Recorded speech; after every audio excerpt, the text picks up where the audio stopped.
Hello viewers, তান্ত্রিক black magic চ্যানেলে আপনাদের সবাইকে স্বাগত। তো থাম্বনেলে আপনারা দেখতেই পেরেছেন যে কীরকম ধরনের পরী সাধনা।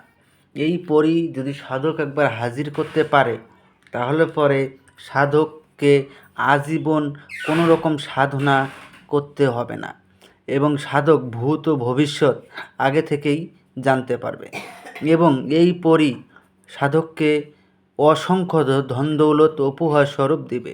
তো এটা আপনারা কিভাবে প্রয়োগ করবেন আমি আপনাদেরকে বিস্তারিতভাবে বলে বুঝিয়ে দিব। তার আগে আমি আপনাদেরকে রিকোয়েস্ট করব যে আপনারা ভিডিওটা কেউ স্কিপ করে দেখবেন না, ভিডিওটা ফার্স্ট থেকে লাস্ট অবধি আপনারা ভালোভাবে দেখবেন আর আমার কথাগুলো মনোযোগ দিয়ে শুনবেন।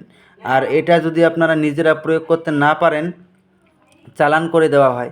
চালান করে নিতে গেলে স্ক্রিনে দেওয়া নাম্বারে আপনারা আমার সঙ্গে যোগাযোগ করে নেবেন। তো আশা করি আপনারা পুরো বিষয়টা ক্লিয়ারভাবে বুঝতে পেরেছেন। তো এখন আমি আপনাদেরকে বলবো যে এটা আপনারা কিভাবে করবেন। এটা আপনারা নিজেরা করতে গেলে প্রথমত আপনারা কমেন্টে আমার কাছ থেকে অনুমতি নিয়ে নেবেন। অনুমতি নেওয়ার জন্য চ্যানেলটাকে সাবস্ক্রাইব করবেন, লাইক করবেন, শেয়ার করবেন, তারপরে আপনারা কমেন্টে অনুমতি চাইবেন, আপনারা অটোমেটিক অনুমতি পেয়ে যাবেন। তো তারপরে আপনাদেরকে এই সাধনাটা যে কোনো বৃহস্পতিবার রাত ঠিক 11টার সময় আপনাদেরকে করতে হবে। এটা করার জন্য আপনাদেরকে একটা গোলাপ ফুলের মালা, চামেলি তেলের প্রদীপ, সবুজ রঙের আসন, হিনা সুগন্ধি, লোবানের ধুনি আর একটা তসবির মালা জোগাড় করে নেবেন।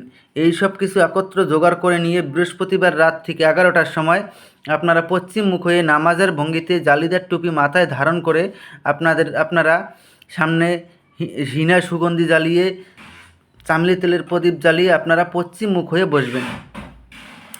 বসে আপনাদেরকে যা করতে হবে, আমি একটা দোয়া স্ক্রিনে দিয়ে দেব, আপনারা প্রথমে দোয়াটাকে লক্ষ্য করে নেবেন।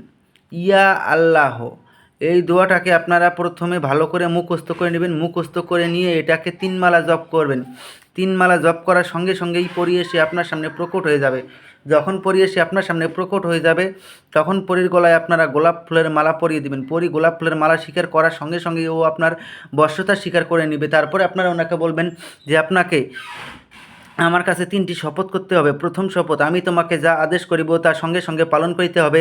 দ্বিতীয় শপথ, আমার অনুমতি ছাড়া তুমি কোথাও যেতে পারবে না। তৃতীয় শপথ, আমি তোমাকে যখনই স্মরণ করিব তখনই আমার সামনে এসে প্রকট হতে হবে।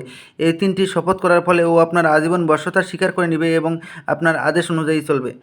তো আশা করি বুঝতে পেরেছেন। তো ধন্যবাদ, আবারও দেখা হবে পরবর্তী ভিডিওতে। এ পর্যন্ত সুস্থ থাকবেন, ভালো থাকবেন, এটাই কামনা করি। ধন্যবাদ।